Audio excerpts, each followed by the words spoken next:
Hoje é segunda-feira. Bom dia a todos. Navuze ngo muraho neza, uyu munsi turi ku wa mbere, igitondo cyiza kuri mwese. I say today it's Monday. Good morning everyone. Je pars. Aujourd'hui nous sommes lundi. Bonjour tout le monde.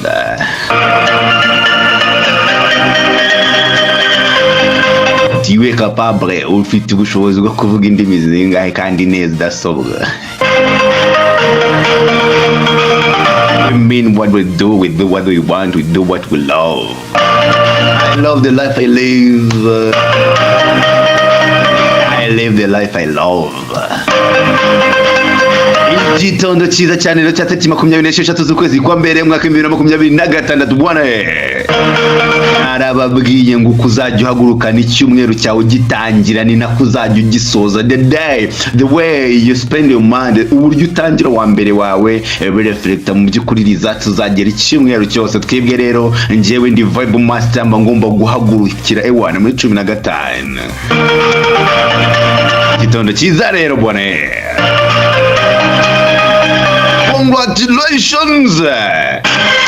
Congratulations ku bakunzi bose ba Manchester United, nanjye ndimo. Agiye kubona mbona umuvandimwe mwita David Bayingana bwana. Senior my girlfriend. Ari havuga ati mu cyubahiro mpabwa n'amategeko, mu cyubahiro mu mubasha mpabwa n'amategeko, ndamenyesha abantu bose abatsinzwe n'abatsinze ko uyu munsi ntanze konje. Nanjye ndamubwira nta konje tuguhaye, ahubwo nawe cyakiruko we cyo kuwa mbere ntabwo bikunda nawe umutondo uza kukazi.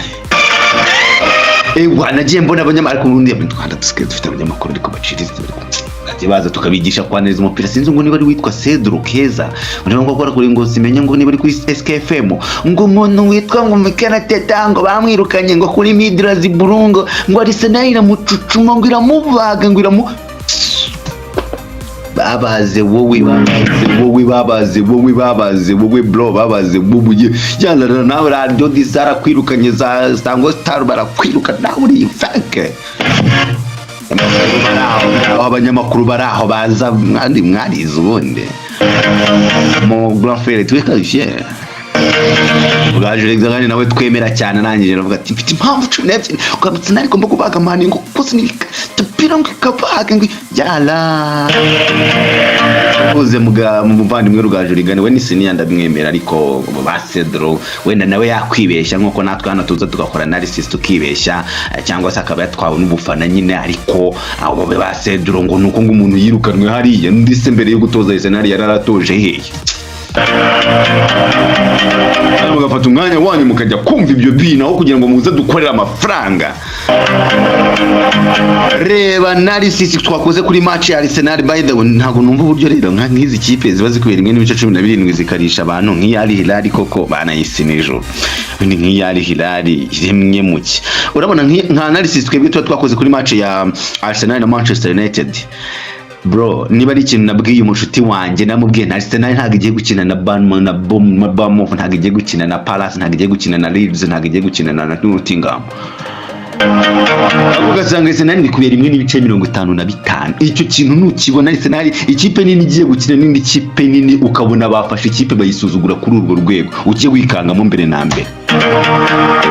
Nabigisha ibintu Arsenal kubera imwe n'ibice 50. Bro, inakina na Nottingham yari kubera imwe n'ibice 70 ariko igeze imbere ya Man U ngo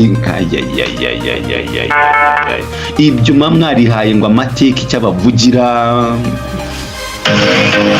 Ndagira ngo nkwibutse neza yuko Arsenal yigeze kumara imikino 40 idatsindwa mu mukino n'umwe, hanyuma igiye gukina Manchester United n'itani nziza icyo gihe iragenda mani Emmanuel niyo yayihagaritse. Bana igiye gukina nawe ngo ufite utuntu tw'uduhigo ngo Sergi ngo mu rugo ngo niho bakubaga neza cyane ahubwo.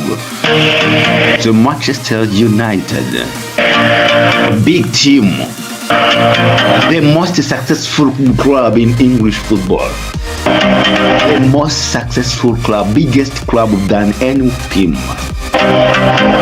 Otomanyira mani yugwe tumanyira Man U akayimba kano kugira ngo gashimisha abakunzi mwese ba Arsenal ba Manchester United please. Reka ndeke kuvuga menshi mbibwirire ko collect score we are back. Collect score odi 152 umunsi wo kuwa kabiri igomba kuba itangira saa 2. Nizere ko muzaba mwayiguze muri bench. Abaguze collect score kwa gatandatu mukamwari mugitegereje namwe. The wait is over. The wait is over. Gutegereza bikuweho. 152 ewana mukanya ndatangira kuyipostinga ejo namwe nzaza nyibereka namaze kuyiterekaho. Ntago ndaterekaho sofa, ntago ndaterekaho nanshyira hangahe noneho nari nkumbuye collect score. Twandikire kuri iyo nimero utubaze icyo iyo audio collect score isaba kugira ngo uyikore. Isaba kugira ngo uyikore. Ibyo rero mubona mukomeje kumbaza nyine muri live ngo Manchester United natanze ikipe yari yose gutsinda plus both team to score.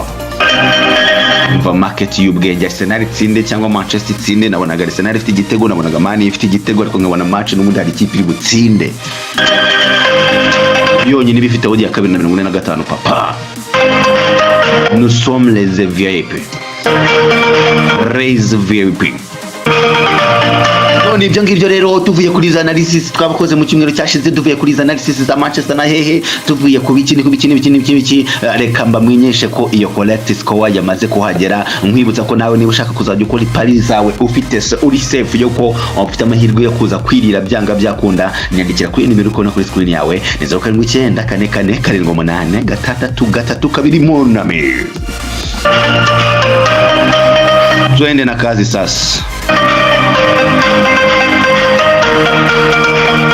Twende na kazi sasa. Iparingi iyo ngiyo namaze kuyikora, nayibemereye, nayibahaye ndakabisa, nateretseho ayo ngayo. Everton Leeds ni Everton to win or draw muri uyu mukino w'uyu munsi wa none. Hellas Verona Udinese mu gihugu cy'Ubutaliyani na ekipe ya Udinese kuza kuba ibona gorazo ya Udinese kabisa. Al Nassr na Al Taiwan mu gihugu cya Saudi Arabia ni Al Nassr to win. Hanyuma Sport na Beşiktaş Istanbul mu gihugu cya Turkiya ndagusabye kuza kugura ekipe ya Beşiktaş Istanbul ikiza kubitsinda umukino cyangwa ikawunganya. Hama Norwich City na Coventry City mu cyiciro cya kabiri mu gihugu cy'Ubwongereza ndagusabye kuza kugura gorazo ya Coventry City.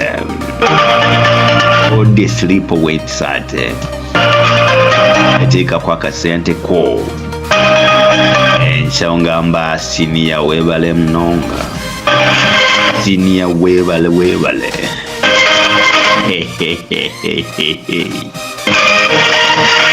abashaka imishumi namwe gendo rebe muri tuno tumace Al Ittihad na Al Ahly ni mu gihugu cya Saudi Arabia muri Saudi Pro League n'ubundi ekipe ya Al Ittihad kuza kubitsinda umukino naguteguriye. Al Nassr Al Taiwan over 2.5 goals. Hellas Verona Udinese win or draw. Everton Leeds ni win ya Everton.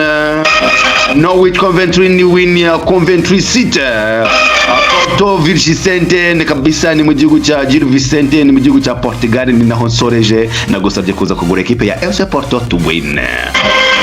Left score odil 152 yabimanuka ku munsi wa kabiri saa 2 Dayale uyikumbuye nkuko nari nyikumbuye.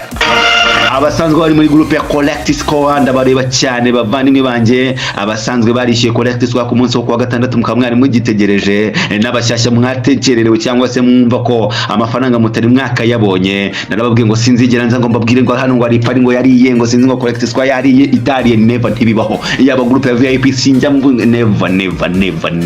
Iyo tutakoze tuba twakoze, iyo twariwe tuba twariwe, hanyuma iyo twariye tukabyigamba.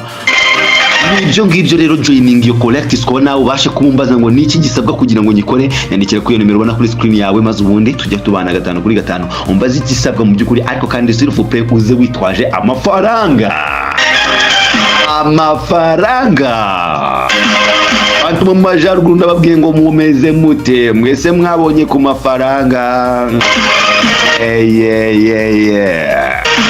Eva Master ndabasezeyeho cyane, nitwa Siniya ndabasezeyeho. Reka dusubire ku munsi w'ejo, ari imikino myinshi cyane. Mu Budage baraba bakina, mu Butaliyani baraba bakina, Champions League umunsi wa nyuma wageze.